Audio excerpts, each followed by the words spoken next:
What's up, guys? Jason Stewart, CEO and founder of Epic Fighting, here with Gio Mayer, who's ready to bring the action for you guys at the next Epic Fighting event. And this is not your first Epic Fighting event. You fought for us back in 2018. Tell us a little bit about that. Yeah, so I fought way back in 2018. It was actually against Bill Wilson. Now Bill Wilson? Yeah, man. Friend, training partner now. Cool dude. And after that, I ended up losing that fight with him. It was a really, competitive fight. Had a great time with you guys. And then I ended up doing the USMTO later on 2019. Had a freak accident later in 2019 before I was going to do my second fight with you guys. So you're training for another fight with us, and then your leg blows up. Leg blows up. I'm in the hospital. I never even heard of this injury, by the way. Yeah, compartment syndrome. If you guys want to, check it out. Google. Compartment syndrome doesn't sound bad, but your leg blowing up and them having to cut the whole thing open sounds really bad. It blows up. Essentially, the muscle compartment fills up with so much blood that blood cannot circulate in or out. And so basically... Is this a random thing that happens to athletes? It happens very rarely. I've only seen it one other time with another UFC fighter, and most often it happens people with really traumatic collisions, like car accidents, or like someone eats a bat to the arm or something. Jeez. Okay, so that had to set you back for a while. How long until you start training again after that? So then after that, October 2019, March 2020, then the shutdown happens. Like no one's training, and so like I'm trying to get in where I can, when I can. I didn't start training to get back into competition maybe till last summer. I was very fortunate enough. We had another just kind of band of misfits that were training. Really cool dudes. AJ Matthews was running the program at the time over at Alliance San Diego, and we were starting to do striking, MMA. Had a lot of really cool high-level teammates like Andy. And that's here. Correct. Alliance Jiu Jitsu. That's the one up in Miramar. Correct.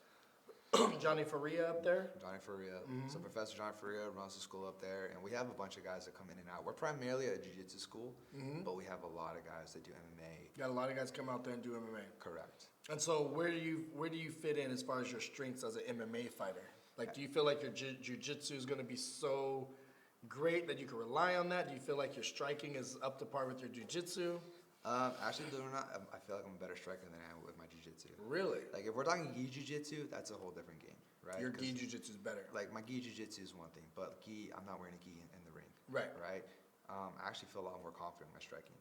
I've been really fortunate to work with some really high-level striking coaches and a lot of high-level striking teammates. My original coach was Alex Palma. The guy was a wizard here in San Diego. Alex Palma, yeah. Unfortunately, he kind of went off the deep end, but before he went off the deep end, I got a lot of good stuff. I just got made aware of that by you today. I love the guy. Yeah. So, you were you born in the U.S. or you say that your family is from Mexico? Right. So my mom's from Sinaloa. Sinaloa. Mazatlan, Sinaloa. Right. They came here, when she was 17, 18. Okay. Some shit went down that kind of caused them to want to move up. And from what I know, from the stories that I've heard, that my biological father was kind of shady. He was in some stuff. You can call it cartel. He was a cartel guy? Cartel guy, Sicario, whatever you want to call it, right? But homeboy has messed up with some people that probably shouldn't be messed up with. And from what I understand, my grandpa was an FBI informant. So I think that's part of the reason why they were able to come to the States. So my mom comes here as a teenager, has me, has my sister. X amount of years later, I joined the military, and towards the latter half of my career, maybe 2016, 17, right before I get out, my half-sister finds me on Facebook, hits me up, tells me all this stuff. I confront my mom. She's like, yeah, some of it's true, some of it's not. And so I'm just like, all right, tight. I'm just going to let that be what it is. So your half-sister's calling you, and she was probably raised by your biological father. Yeah, for the most part. But she stayed in California. My biological dad lives in Chile right now. And Chile? Yeah, he can't. Yeah, so I'm half Mexican, half Chilean. Oh, okay. Yeah, and so he's in Chile. I guess he's not coming back, and he's just, I guess from what I understand, he has a whole brand new life, started clean. Hiding probably or something. And you know what, good for him. I ain't gonna judge him on what he's done in the past or what he's doing now. But she was telling you some stuff that this and that went down. And you have a brother that you didn't even know about. I had a half-brother I didn't even know about. Homeboy ends up, I guess following the same path as dad, and he ends up dead. And so... At what age? At 19, 18. Right, so right around the time, I think he might have been older, but at that moment, right, when I'm 18, I join the Marine Corps. When he's 18, he's in jail, and he ends up dying. And right, you said right when he got out of jail, someone murdered him? Yeah. As soon as he got out, so it's like they were waiting for him to get out, and at 19, That's young, man. the path you take, right, can determine your future or lack thereof, I guess. Exactly. So, he went one way, I went the other way, and when I was in the military, if I'm being completely honest, I was probably a little too young, too naive to know exactly what I was getting into, but I did know that, my aspirations were to be like some sort of like commando type dude. Mm-hmm. And, I had a lot of good experience in the military. It's actually how I got introduced to martial arts. Yeah. On my first deployment, I met some really cool guys, sailors and other Marines, introduced me to Muay Thai, introduced me to Jiu Jitsu, and that kind of got me on that path, but I wanted to pursue special forces, and so that kind of derailed me. I wouldn't come back to martial arts till afterwards. Okay. It's something that I really love doing, and once I got out the military, I was like, you know what, the military is not really going to work out for me, but I really love martial arts, and I want to pursue this, and I want to give it what I can, because especially after this whole last 2 years, dude, nothing's guaranteed. Nothing's guaranteed. Nothing's Where guaranteed. do you see your future with the sport, or how do you see your fight going, your upcoming fight, May 20th? So Anthony's a tough kid. He's already have 3 wins. He's going to become a lot of confidence, and he has a really good wrestling pedigree. I'm not sure how his striking is going to hold up. I feel that I am better in the striking department. Tell him which Anthony you're fighting. Anthony Orozco. Gotcha. Okay. Anthony just left. I know, I saw him. Yeah. But yeah, so Kid's confident. And no doubt. I mean, what the pedigree he has, what the record he has, of course. And he's at the arena. Your jiu-jitsu's better than his.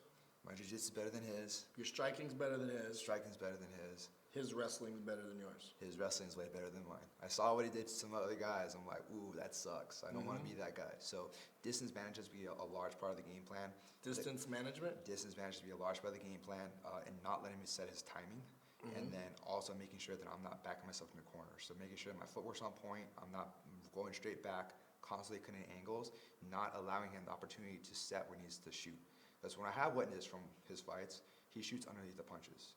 Okay? So if I'm able to manage the distance, and if I'm able to control the timing, and if I'm able to make sure that I don't give him the placement to shoot his shots, he's going to have to deal with a very long jab, he's got to deal with a lot of teeps and a lot of head kicks.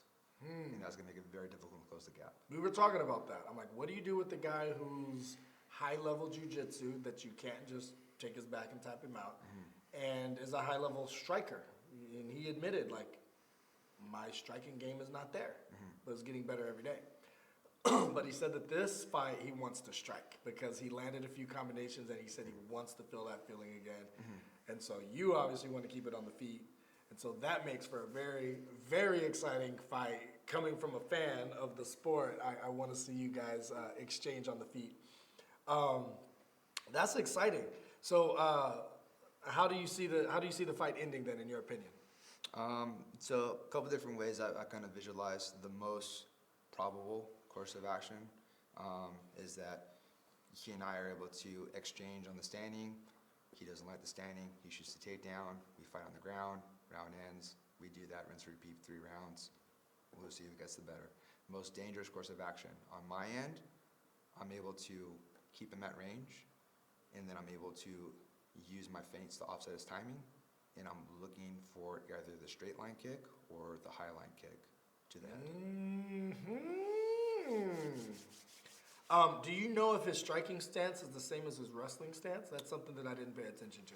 I didn't really get to notice. From what I understand, most guys are going to have to adjust because my wrestling stance and my striking stance, I have to find that middle ground. Yeah. So basically because a lot of times you can tell they're going to shoot because they're here, and then they have to step this foot forward because that's how they've shot 10,000 shots throughout their wrestling career. So he's shot head on the outside with the lead side. So he's shooting on my left. So he's stepping in with his left foot, head on the outside. And that's just from what I've seen. So what's your combat for that? Circle to the power side, use the jab. I can't knee to the head, so like otherwise I say the knee. But low line attacks, so instead of throwing the hook. I mean, you can shoot a flying knee, and if he lands it while he's going in, but to the it's head. It's all in the motion. Yeah, you're allowed to knee. If he goes, oh shit. You're not allowed to. You're not allowed to knee to the head if his feet are on the ground. But if he's in motion. Oh yeah. Okay, well then I'll keep that in mind. But otherwise, just off-axis attacks, so that way I can deny that space, because then that's going to cause a lot of hesitation on his end. So if I can take that away and now make him rely more on the striking, well, then that's my arena. Well, you seem like you've got this figured out. He seems 100% confident no matter who you put in front of him. I'm excited to see it. You guys check it out.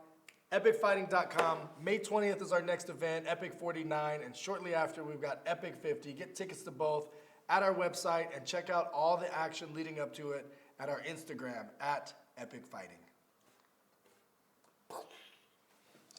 Sick. I love it.